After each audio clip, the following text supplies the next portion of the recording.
Search AutoTrader.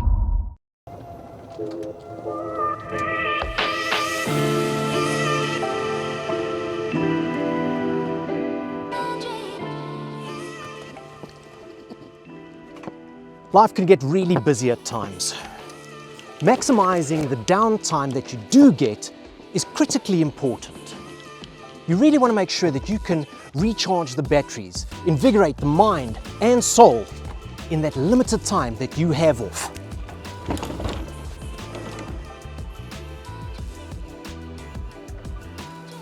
So to do just that, we're going to head away from the city, up into the mountains of Lesotho, away from any signal. But we need a companion for that. And I can't think of a better companion than the Range Rover Sport.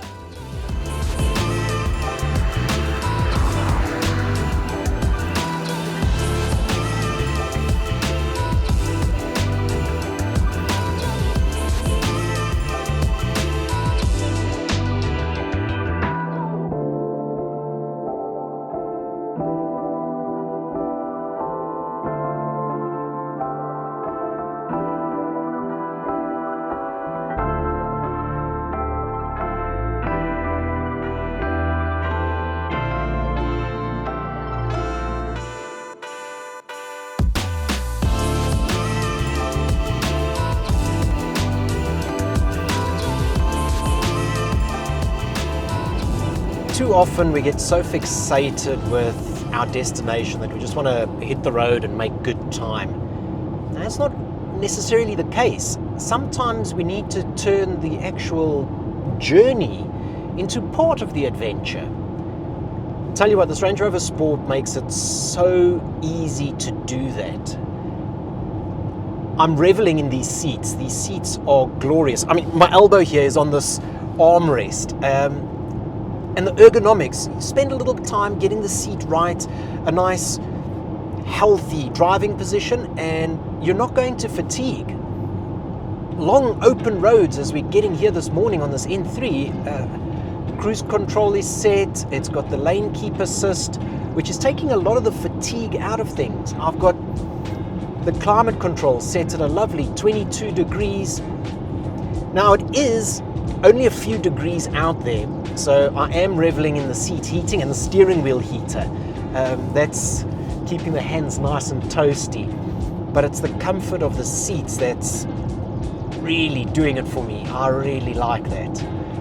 It allows me to sit here and just not take my attention away from the road, but just look around and appreciate some of the beauty that we've got out here as this early morning sun rises over the horizon.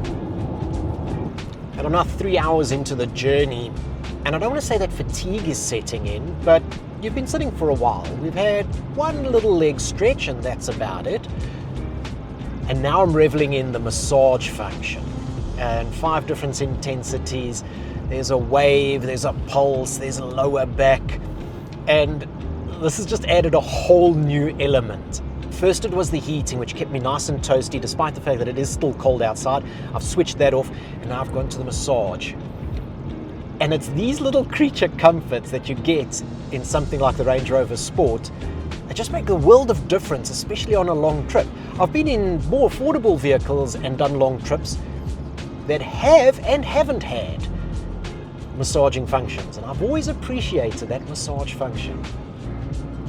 It's relaxing. Yeah, this is one of those features that I'd want in a car. The scenery starts changing, and oddly enough, I have added about an hour to my journey. There is a much more straighter, more direct route into Lesotho, but I've chosen to go a slightly longer way round because I want to go down the R712, which takes me through the Golden Gate Highlands National Park. And there are sections of the R712 which are quite nice, rather twisty, bit of a mountain pass, and I want to flex this Range Rover Sport, put it into dynamic mode and see what the suspension and this beautiful 3-litre engine can do through those twisty bits.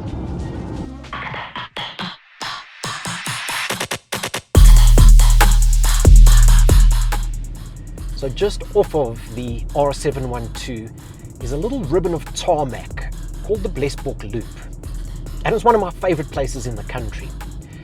It's a single lane piece of tarmac and you mustn't race around it. It's about the views, it's about where it takes you, what you can see. So you're going to drive and you're going to stop at these little lookout points and just appreciate the beauty that is here. It's winter now, so it's really brown and monochromatic. But I tell you what, you come here in summer and the greenery and the flowers and just the air, oh, you will absolutely love it. Now this Range Rover Sport, I tell you what, is a rather dynamic vehicle. We're holding a steady pace here and we're just changing direction as we go around. There's a good couple of switchbacks. And this big, cumbersome vehicle actually feels rather nimble. It's a heavyweight boxer that's light on his toes. The brakes feel amazing. There's big 6-pot Brembo brakes up front, and it just really inspires confidence. I mean, you'd need great brakes for a vehicle of this weight, but this just does it. Oh, it's sublime. And this view. Oh, just look at this. This is breathtaking, really. And that's why you don't want to race through here. You're trying to savor it all.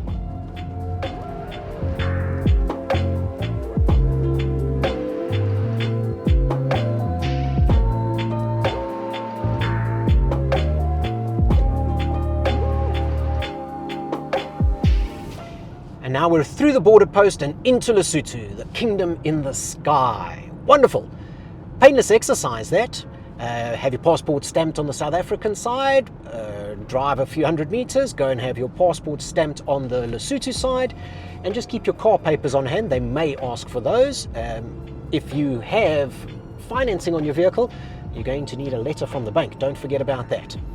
And now we're on our way to Afriski. But one of the things that you sometimes don't think about is that, well, you've just left the country, so your cell signal isn't going to work. So if you don't want to pay for roaming, or you don't have roaming enabled on your cell phone, then you'll be pleased to know that the Pivi Pro has onboard navigation. We just typed in Afriski here, it did a search, it came up, and we hit go.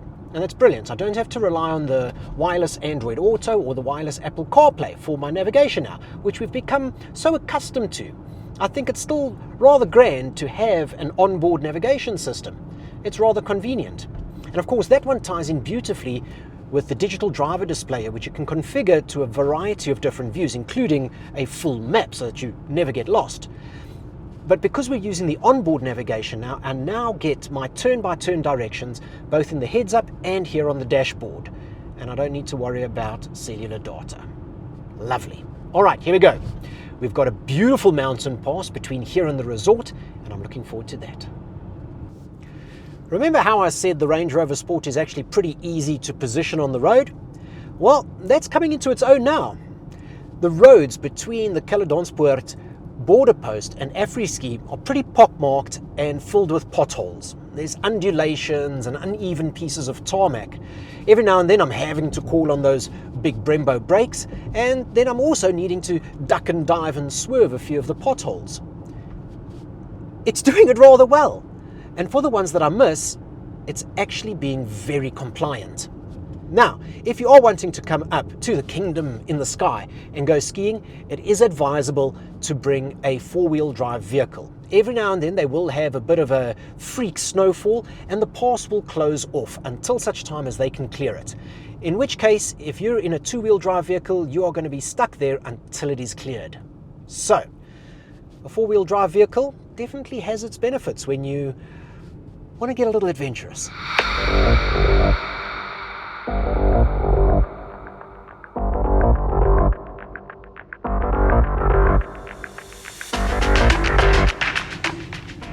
Now we've just started our ascent up the Monteng Pass, and this pass is going to take us high, really high.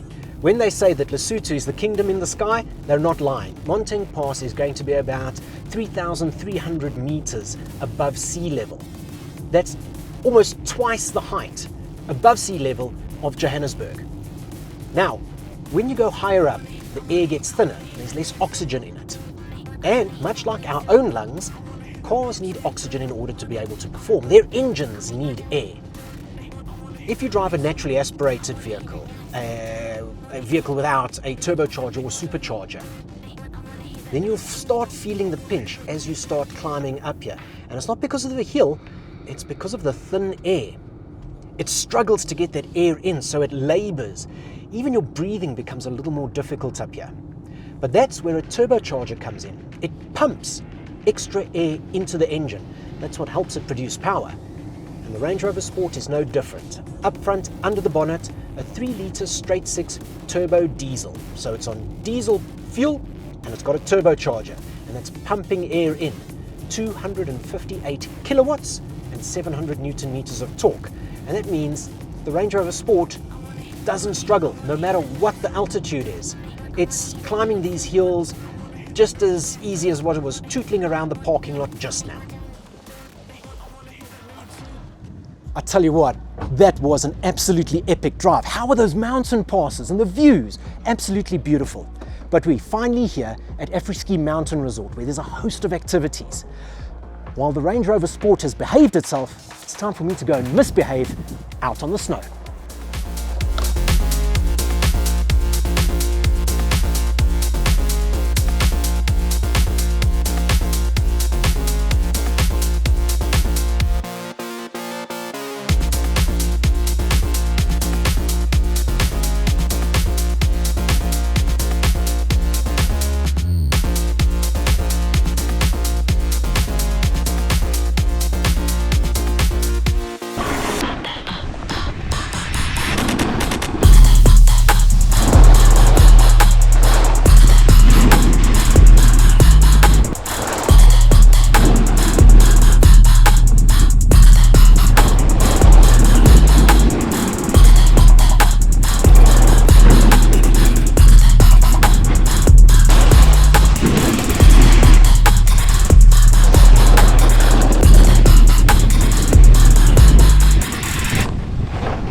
There we go, as the sun starts setting on this day on the slopes, we're going to wrap things up. It's been absolutely wonderful, exhilarating and exciting. But tomorrow we change things up because we're going to go and tackle a little bit of 4x4. Yes, we're taking the Range Rover Sport off-road.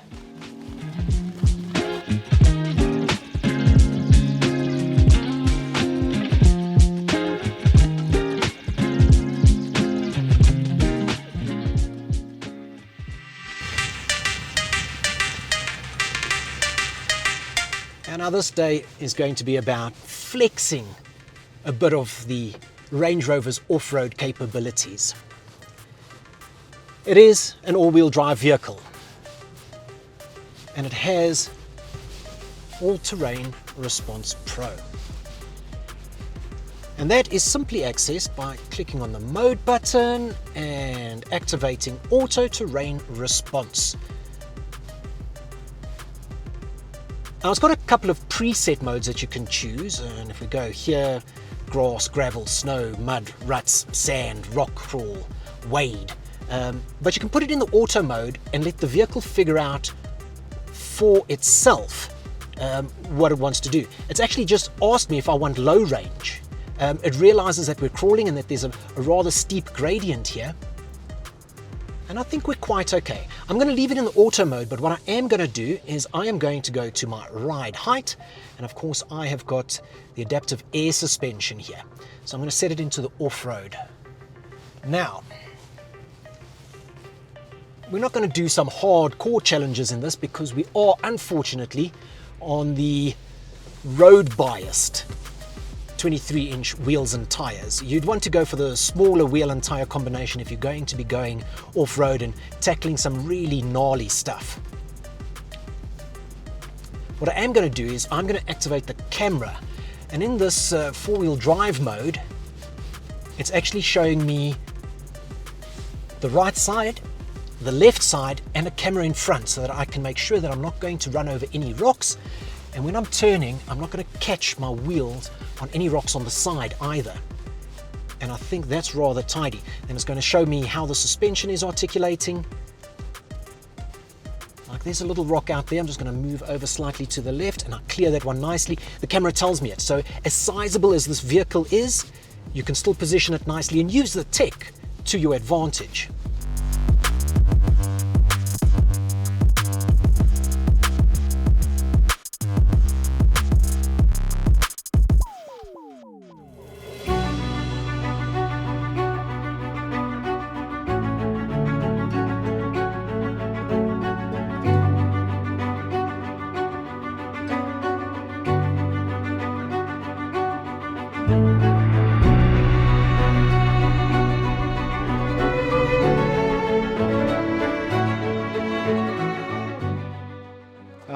All good things come to an end, and that wraps up our amazing weekend out here in the beautiful mountains of Lesotho.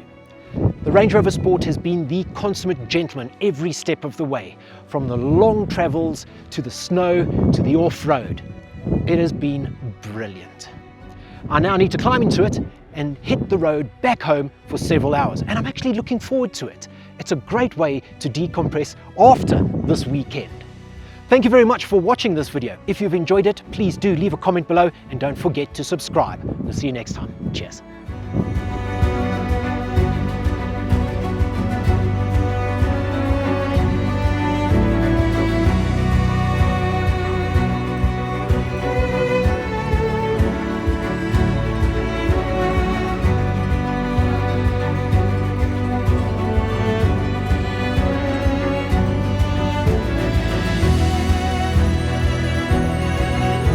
Search AutoTrader.